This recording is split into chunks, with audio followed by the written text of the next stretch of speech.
नमस्कार, मैं अंजलि मिश्रा, स्वागत है आप सभी का हमारे चैनल में। सेना पर टिप्पणी मामले में कांग्रेस नेता राहुल गांधी को बड़ा झटका लगा है। इलाहाबाद हाई कोर्ट ने राहत देने से इनकार कर दिया है, याचिका खारिज कर दी गई है। वहीं दूसरी तरफ राहुल गांधी के खिलाफ एक और मानहानि का मामला दर्ज कराया गया है। तो क्या है पूरा माजरा, विस्तार से जानेंगे। सबसे पहले बात कर लेते हैं कि सेना पर आखिर राहुल गांधी ने ऐसी क्या टिप्पणी की थी जिस टिप्पणी के मामले में अब उन्हें राहत नहीं मिल रही है। सेना पर अपमानजनक टिप्पणी करने के मामले में कांग्रेस नेता राहुल गांधी को हाई कोर्ट की लखनऊ पीठ से बड़ा झटका लगा है।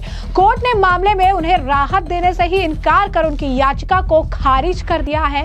राहुल गांधी के खिलाफ लखनऊ की एक अदालत में परिवाद दाखिल करते हुए आरोप लगाया गया कि उन्होंने भारत जोड़ो यात्रा के दौरान सेना पर अपमानजनक टिप्पणी की थी। परिवाद पर सुनवाई के दौरान स्थानीय अदालत में राहुल गांधी को समन किया गया। राहुल ने याचिका में इसी तलबी आदेश को चुनौती दी थी। न्यायमूर्ति सुभाष विद्यार्थी की एकल पीठ ने खुली अदालत में याचिका खारिज करने का आदेश दिया। राज्य सरकार की ओर से पेश हुए अपर महाधिवक्ता विनोद कुमार शाही ने याचिका का विरोध किया। शाही ने बताया कि कोर्ट ने कहा कि विस्तृत आदेश 2 जून को जारी किया जाएगा। राहुल के खिलाफ परिवाद के आरोप है कि राहुल गांधी भारत जोड़ो यात्रा के दौरान पदयात्रा कर रहे थे और इसी दौरान उन्होंने सेना पर टिप्पणी की थी। राहुल ने कहा था कि चीनी सैनिकों की ओर से भारतीय सैनिकों की पिटाई के बारे में कोई कुछ नहीं पूछता। सैनिकों को लेकर की गई टिप्पणी पर लखनऊ की स्थानीय अदालत में उदय शंकर श्रीवास्तव ने उनके खिलाफ परिवाद दाखिल किया था। श्रीवास्तव ने आरोप लगाया कि राहुल गांधी ने भारत जोड़ो यात्रा के दौरान भारतीय सैनिकों के खिलाफ अपमानजनक बयान दिया था। उनके अनुसार राहुल गांधी ने कहा था कि चीनी सैनिक हमारे सैनिकों की पिटाई कर रहे हैं, जो सेना का अपमान करने वाला बयान है। इस परिवाद के आधार पर लखनऊ की एमपी एमएलए कोर्ट ने राहुल गांधी को आरोपी के तौर पर तलब किया था, जिस पर अदालत ने राहुल गांधी को बतौर आरोपी तलब किया। इसके बाद समन को चुनौती देते हुए राहुल गांधी ने कोर्ट में यह याचिका दाखिल की थी, जिस पर शुरुआती सुनवाई के बाद कोर्ट ने राहुल गांधी को राहत देने से इनकार करके उनकी याचिका को ही खारिज कर दिया। राहुल गांधी की ओर से उनके वकीलों ने हाईकोर्ट में दलील दी कि परिवाद में लगाए गए आरोप मनगढ़ंत है। उन्होंने ये भी तर्क दिया कि राहुल गांधी लखनऊ के निवासी भी नहीं हैं, इसीलिए उन्हें तलब करने से पहले आरोपों की सत्यता की जांच होनी चाहिए थी। साथ ही ये भी कहा गया कि तलबी आदेश से पहले ये सुनिश्चित करना चाहिए था कि आरोप ट्रायल के लायक है भी या नहीं। हालांकि हाईकोर्ट ने इन सभी दलीलों को खारिज कर दिया। हाईकोर्ट ने अपने फैसले में कहा कि एमपी एमएलए कोर्ट का तलबी आदेश उचित है और उसमें हस्तक्षेप की कोई आवश्यकता नहीं है। कोर्ट का विस्तृत आदेश जो है आपको बता दें कि सोमवार को हाईकोर्ट की वेबसाइट पर भी उपलब्ध किया जाएगा। ये मामला अब लखनऊ की एमपी एमएलए कोर्ट में आगे बढ़ेगा, जहां राहुल गांधी को बतौर आरोपी पेश होने की आवश्यकता होगी। इस फैसले से राजनीतिक हलकों में चर्चा तेज हो गई है और आने वाले दिनों में इस मामले पर और भी ज्यादा अपडेट देखने की उम्मीद है। अब सेना का अपमान करने का आरोप है और इस मामले को लेकर राहुल गांधी की मुश्किलें बढ़ रही है। राहुल गांधी को लगा था कि यहाँ से शायद उन्हें राहत मिल जाएगी, लेकिन साफ तौर पर कोर्ट ने टिप्पणी कर दी है और कहा है कि इस मामले में कोई हस्तक्षेप करने की जरूरत नहीं है और राहुल गांधी की याचिका को खारिज कर दिया गया है। उनके वकीलों द्वारा कहा भी गया कि पूरी कहानी मनगढ़ंत है, मनगढ़ंत आरोप भी लगाए जा रहे हैं, लेकिन कोर्ट फिर भी नहीं मानी और कहा कि अगर पेश होने का आदेश दिया गया है, तलब किया गया है तो जाना ही पड़ेगा।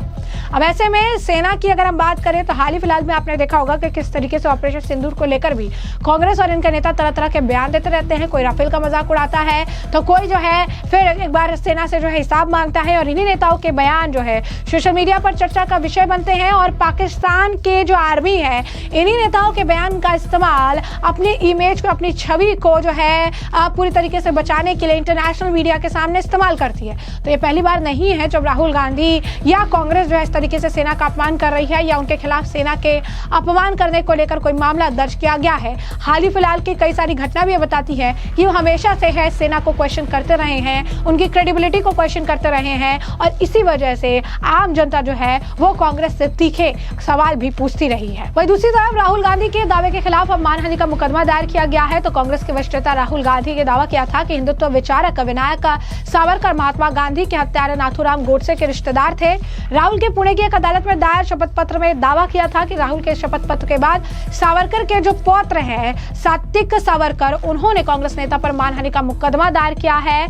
सात्विक पर जानबूझकर अपने मातृवंश को छिपाने का आरोप लगाया है और उन्हें गोडसे से जोड़ता है। राहुल ने अपने शपथ पत्र में शिकायतकर्ता द्वारा अपने मातृपक्ष का विवरण छिपाने का आरोप लगाते हुए कहा कि शिकायतकर्ता की मां हिमानी अशोक सावरकर नाथूराम गोडसे के छोटे भाई गोपाल विनायक गोडसे की बेटी है। राहुल गांधी के शपथ पत्र के बाद अब जो है सावरकर के जो ग्रैंडसन है उनके द्वारा राहुल गांधी के खिलाफ ये पूरी आपत्ति जताई गई है। क्या कुछ पूरा माजरा है वो खुद बता रहे हैं और क्यों उन्होंने राहुल गांधी के खिलाफ ये मामला दर्ज कराया है इसके बारे में भी विस्तृत जानकारी देते नजर आ रहे हैं। क्या कुछ कह रहे हैं वो सुनिए। अब ये पिटीशन जो उनके अगेंस्ट सात्विकी सावरकर ने दाखिल की है उसमें वो फंस चुके हैं क्योंकि उन्होंने सावरकर जी के बारे में जो कुछ लंदन में कहा उसके लिए उनके पास कोई एविडेंस नहीं उसको जस्टिफाई करने के लिए। तो अभी अपनी चमड़ी बचाने के लिए ये फ्रिवलस एप्लीकेशंस कोर्ट में सबमिट कर रहे हैं जिसका प्रोसीडिंग से कोई ताल्लुक नहीं है। मैं स्पष्ट रूप से कहता हूं कि ये जो वंशवेल जो देनी पड़ती है ना वो इसलिए देनी पड़ती है क्योंकि ये जो डिफेमेशन की केस है ये खाली उनके रिलेटिव्स ही करते हैं और वीर सावरकर ये सात्विकी सावरकर के रिलेटिव ये प्रूव करना तो वही वंशवेल देंगे ना उनके पिता कौन है, उनके पिता कौन है और सावरकर उनके कौन है। और दूसरी बात ये मातृवंश के देने की यही भी क्योंकि ये अगर ये कोई गोडसे परिवार से संबंधित किसी पे अगर ये करते हैं मानहानि का दावा तो वहां पे करेंगे तब सावरकर जी का नहीं करेंगे। तो what ever is required by the law ये दिया है तो इन्होंने मातृ का नहीं दिया और अपना छुपाया। तो पहली बात बेवकूफ को ये समझना चाहिए। मैं जानबूझ के अभी बेवकूफ शब्द इनके लिए यूज कर रहा हूं क्योंकि नाथूराम गोडसे की मृत्यु हो गई 1949 में, उनको फांसी चढ़ा दिया। सावरकर की मृत्यु हो गई 1966 में फरवरी 26 फरवरी। उसके 15-20 साल बाद उनके जो भतीजे थे अशोक सावरकर उन्होंने हिमानी सावरकर जो कि गोपाल गोडसे की बेटी उनसे शादी की। इसका सावरकर जी से क्या संबंध है, इसका नाथूराम से क्या संबंध है?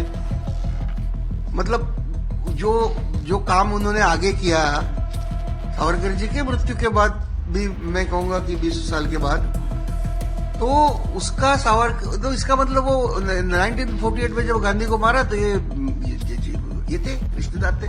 इतनी बड़ी बेवकूफी तो मैंने देखी नहीं है। और ये जो मैं कहता हूँ ना इसको मातृवंश ना तो अरे राहुल गांधी अपने इटालियन मातृवंश का भी चिट्ठी लाके भारत को दिखा। तू भी यही करता था, मैं राजीव गांधी का लड़का हूँ, इंदिरा गांधी का पोता हूँ, जवाहरलाल नेहरू का पड़पोता हूँ।